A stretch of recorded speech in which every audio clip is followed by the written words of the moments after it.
Bismillahirrahmanirrahim. Assalamualaikum warahmatullahi wabarakatuh.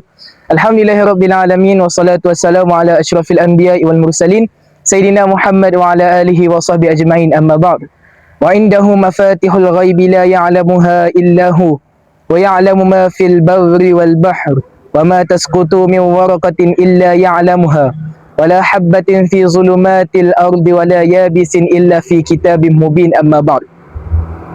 Alhamdulillah, syukur kepada Allah SWT kerana mengizinkan kita untuk sama-sama untuk masih lagi belajar mengenai fardu ain, terutama pada hari ini kita dalam segmen fiqh kita, iaitu indahnya hidup bersyariat, berpandukan kitab ini indahnya hidup bersyariat daripada Dato' Almarhum Dato' Ismail Kamus. Jadi mana dalam ini merangkumi fardu ain mengenai fiqh lah kebanyakannya. Dan insyaAllah kita akan berterusan siri-siri pengajian kita sehinggalah kita mengkhatamkan kitab ni, insyaAllah. Jadi insyaAllah untuk video yang pertama ini saya akan bawakan tentang syariat kelahiran, yang di mana setiap manusia dia mesti akan melalui proses lahir dahulu. Dia tak ada manusia yang akan menjadi remaja secara tiba-tiba, akan menjadi dewasa secara tiba-tiba. Dia akan mesti melalui fasa kelahiran dulu. Maka Islam sangat menitik beratkan setiap peringkat ketumbuh besaran itu memerlukan aspek agama di dalamnya. Maka sejak kecil lagi Nabi dah ajar sekecil-kecil perkara untuk mak ayah amalkan. Bahkan kalau kita ada adik-adik, insya-Allah kita pun boleh amalkan. Jadi insya-Allah pada bab 1, syariat kelahiran. Baik. Apabila lahirnya seorang bayi, maka yang pertama sekali kita disyariatkan ataupun disunahkan untuk memberi khabar gembira dan ucapan tahniah atas kelahiran bayi itu. Maka orang-orang Islam, orang-orang mukmin apabila mendengar berita kelahiran, maka kita hendaklah bergembira kerana bertambahnya seorang lagi yang akan menyembah Allah, yang menjadi umat kebanggaan Nabi dan akan menjadi saksi kepada perjuangan Islam pada hari ini.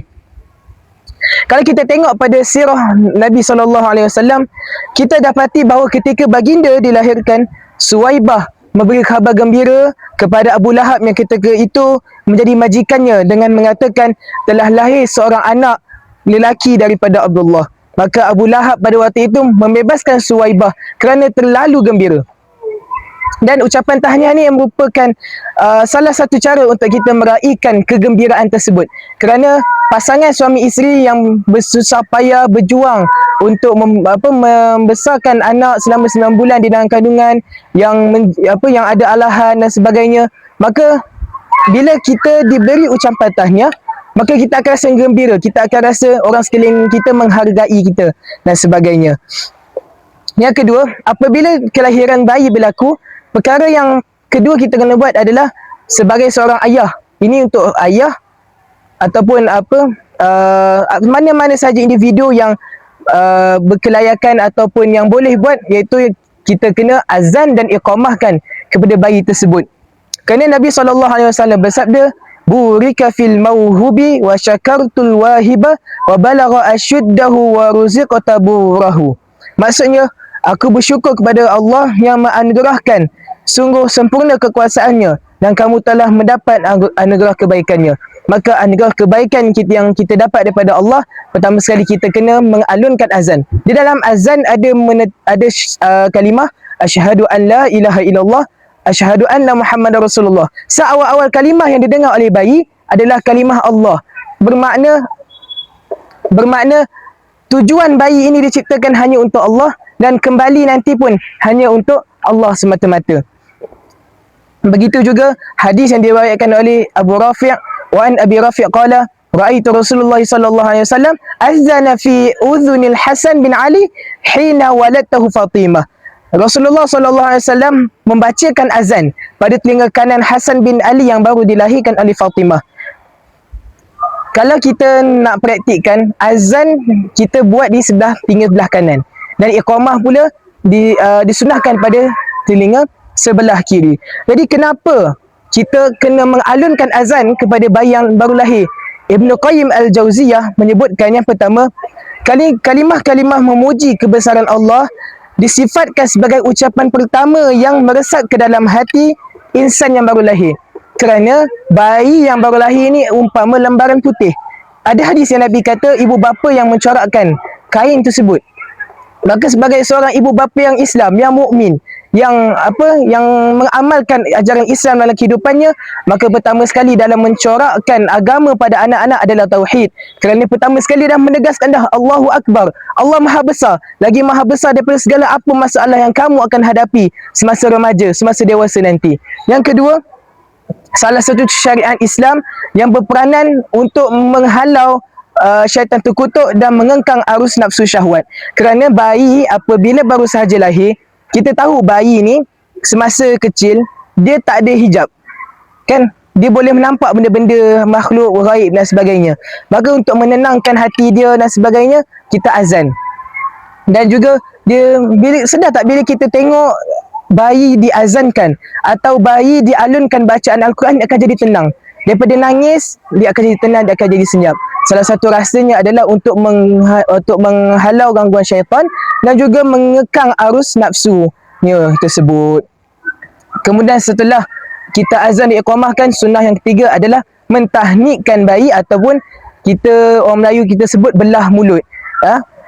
Belah mulut ni kita menggunakan, ataupun tahnik kita ni kita gunakan buah tamar atau manisan, dan lebih afdal orang alim dan petakwa yang buat tahnik tersebut. Sebab tu kalau boleh, kalau kita ada adik, kita ada anak, kita bawa anak-anak kita, adik-adik kita pergi tahnik dengan ulama-ulama. Kita ada banyak ulama di Malaysia, di Selangor ada banyak ulama, kan? Tak bolehlah saya nak sebut satu-satu, terlalu banyak ulama-ulama yang alim, yang keilmuannya tak disangkal lagi dan sebagainya. Bawa pada mereka, insya-Allah adanya keberkatan pada bayi tersebut. Kerana Nabi SAW berdasarkan hadis Abu Burdah daripada Abu Musa radhiyallahu anhu, wulida li ghulam fa'ataitu bihin Nabi sallallahu alaihi wasallam fasammahu Ibrahim wa hannakahu bitamrin.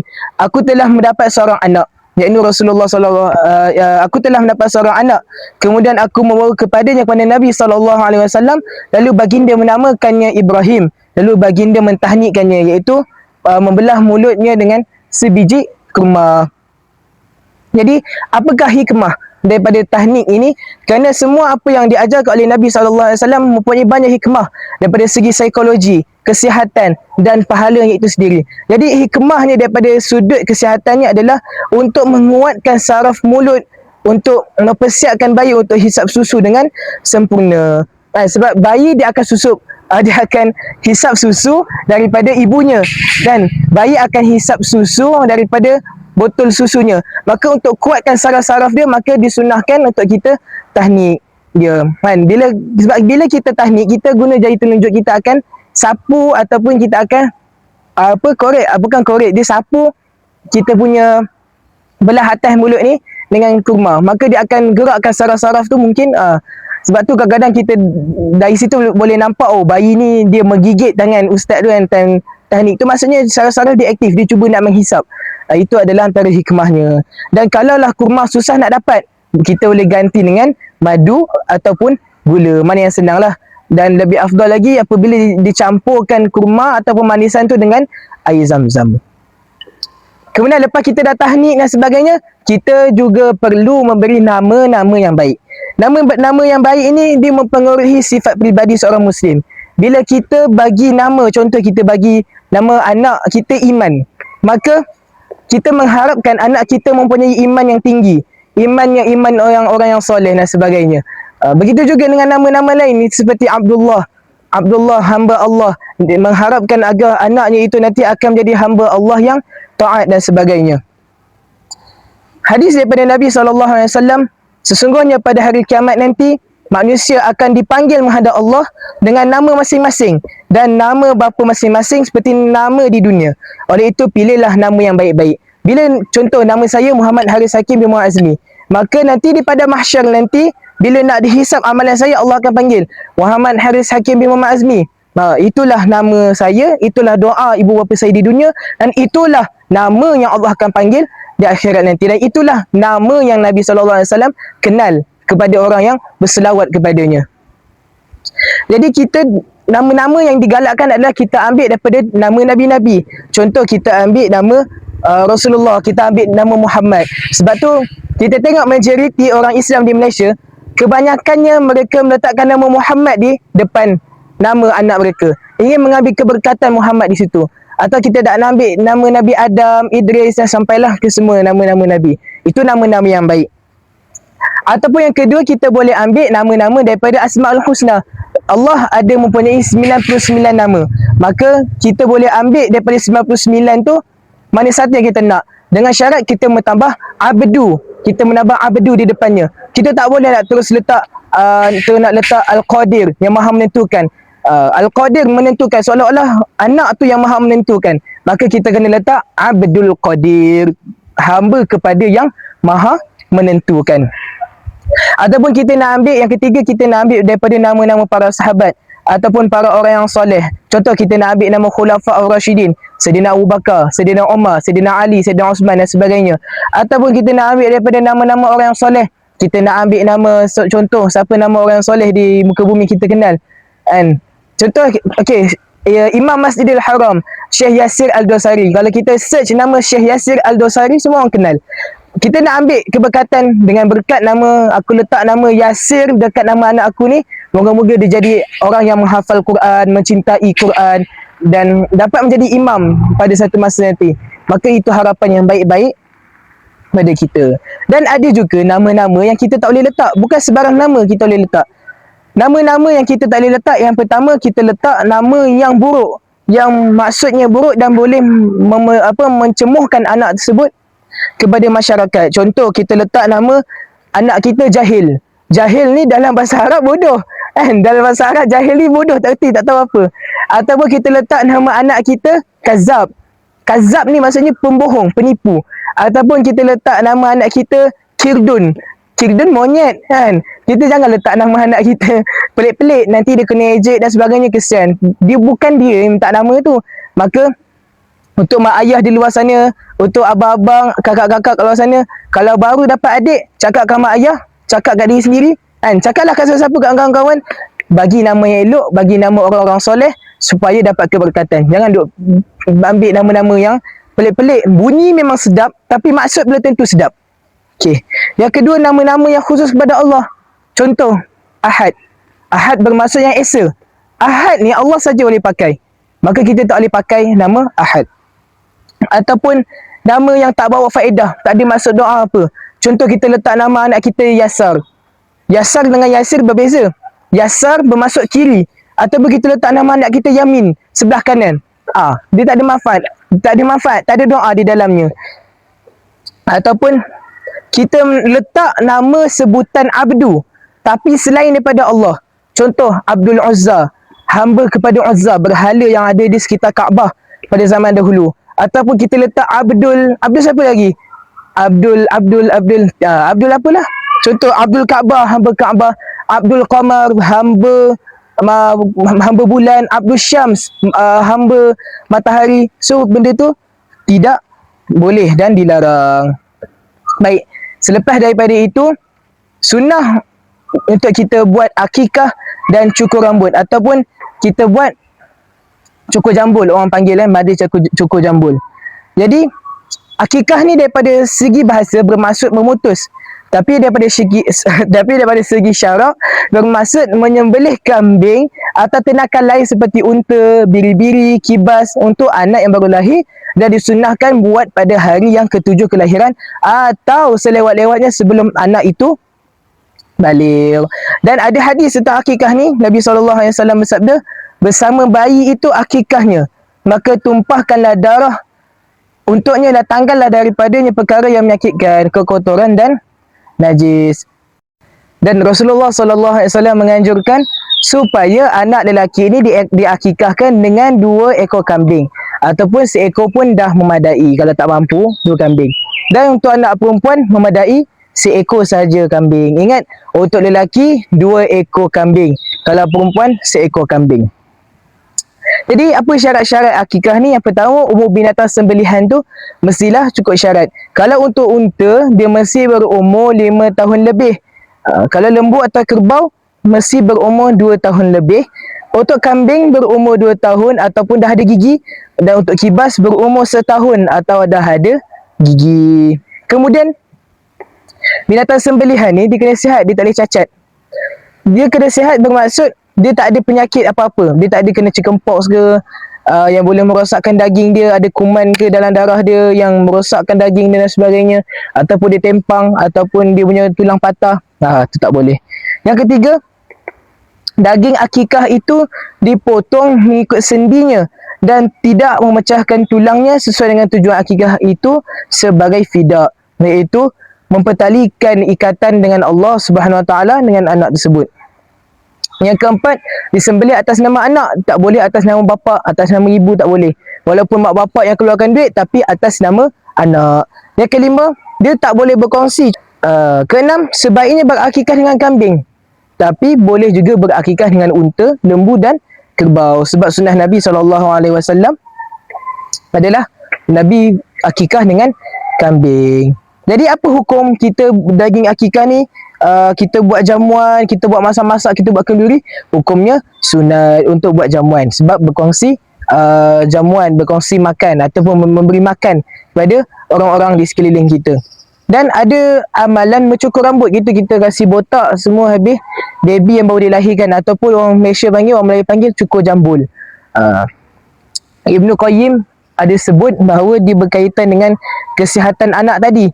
Dia akan buka selaput ke kepala. Itulah, dia akan buka selaput dia akan buka selaput kepala dan mempertajamkan, tak ikat, dan mempertajamkan daya penglihatan, pendengaran dan deria baru. Jadi hikmah berakikah ni, yang pertama, melahirkan rasa gembira atas kelahiran satu jiwa baru yang akan menyembah Allah di dunia ini. Yang kedua, mendekatkan diri anak itu kepada Allah atas akikah yang dilakukan. Sebab sebaik-baik syariat yang dilakukan adalah syariat Nabi SAW. Baiklah, sunnah terakhir sekali dalam menyambut kelahiran adalah berkhitan. Khitan ataupun kita panggil berkhatan, ataupun kita panggil sunat lah, sunat. Dalam segi fiqahnya atau daripada segi istilahnya adalah, daripada segi, maksudnya adalah memotong kulit kulub yang menutupi kepala zakar bagi lelaki dan memotong sedikit hujung kelintit, iaitu klitoris, bagi perempuan. Sebab Nabi SAW ada sebut bahawa ada 5 fitrah. Yang pertama berkhatan ataupun bersunat. Yang kedua, mencukur bulu kemaluan bagi lelaki maupun perempuan. Yang ketiga, mencukur ataupun mencabut bulu ketiak. Yang keempat, memotong kuku dan menggunting misai. Ini 5 fitrah yang Nabi sebut dan kita kena buat sebagai seorang Muslim ataupun Muslimah yang sejati. Jadi hukum berkhitan ni dia ada pembezaan pendapat. Ada yang kata sunat, ada yang kata wajib, ada yang kata sunat muakkad. Jadi ada hadis daripada Imam Ahmad bahawa Nabi SAW sabda, khitan itu disunatkan bagi lelaki dan dimuliakan bagi kaum wanita. Bagi yang kata wajib, dia berpegang pada hadis Nabi SAW kata, sesiapa yang masuk Islam, wajiblah ia berkhatan, iaitu sunat, sekalipun dia sudah dewasa. Dan banyak ulama berpendapat bahawa khatan itu atau sunat ini perlu dilakukan ketika anak dan nak waktu baligh, ataupun sunnahnya adalah pada hari ke-7 kelahiran. Sebab tu dia ada dalam bab kelahiran, dalam syariat kelahiran. Ataupun kalau nak sunat time sekolah rendah kan, dalam umur 7 hingga 8, 9, itu adalah yang bagus. Kalau dah 10 tahun ke atas, itu dah macam hampir umur baligh, takut kan, dah terbaligh time tu, dah jadi banyak masalah dan risiko lah pada ketika itu. Jadi khitan ni yang kita biasa dengar untuk lelaki kan, sunat ni biasa untuk lelaki, tapi untuk perempuan pun ada sunatnya kan. Sebab Nabi SAW pernah suruh seorang wanita yang mengkhitan supaya tidak memotong keterlaluan. Nabi SAW bersabda, jika kamu mengkhitan, maka janganlah kamu berlebih-lebihan, kerana yang demikian akan lebih baik bagi wanita dan lebih disukai oleh suami. Jadi daripada hadis ni kita dapat tengok bahawa khitan ataupun sunat bagi perempuan adalah dengan potong sedikit bahagian kulit yang terdapat di klitoris. Dia hanya macam lukakan sikit je, macam tu je. Jadi hikmah berkhitan, yang pertama, dia membawa kepada kesempurnaan beragama. Kerana kalau ikut sejarah, kalau ikut sirah, orang-orang pertama sekali yang berkhatan ataupun sunat adalah Nabi Ibrahim AS. Lalu diikuti seterusnya oleh Nabi SAW, akhirnya kepada umatnya. Maka dia membawa kepada kesempurnaan agama. Yang kedua, membezakan orang Islam dan bukan Islam. Kadang-kadang dalam keadaan terpaksa, kadang-kadang nak membezakan orang Islam atau tidak kena melihat kepada kemaluan. Jadi untuk lelaki yang berkhatan, kita senang kenal lah ini orang Islam. Contoh kalau kita tengok ada kes pada zaman dulu, kes orang nak mencuri jasad Nabi SAW, orang tu orang kafir mengaku Islam. Maka apabila dibuat proses jumpa dua orang lelaki yang nak mencuri jasad tu, bila dicek kepada alat sulit mereka tidak bersunat, mereka tidak berkhatan. Maka tahulah mereka ni orang kafir yang masuk Madinah nak mencuri jasad Nabi SAW. Yang ketiga, menjaga kesihatan dan mengawal syahwat. Kerana kalau bagi lelaki lah, bagi lelaki yang saya tahu, bila kita bersunat atau berkhatan, dia akan mengurangkan risiko terkena infection dekat bahagian alat sulit tersebut. Kiranya akan bersih lah. Kalau kencing, dia tak ada macam air kencing tu ada tertinggal dekat hujung kulit dan sebagainya. Bila berkhatan semuanya dah terbuka, maka tak ada apa-apa penyakit lah, kurang risiko untuk kena penyakit-penyakit. Yang keempat, memelihara diri daripada bahaya penyakit. Kalau kita tengok kebanyakan penyakit kelamin kan, ada banyaklah penyakit kelamin yang tak naklah saya cerita, dan saya pun tak tahu apa penyakitnya, tapi ada. Jadi itulah hikmah berkhitan ataupun yang bersunat lah. Dan kita pandang remeh lah pada perkara di sini. Kalaulah kita rasa saya bawa topik ni, topik yang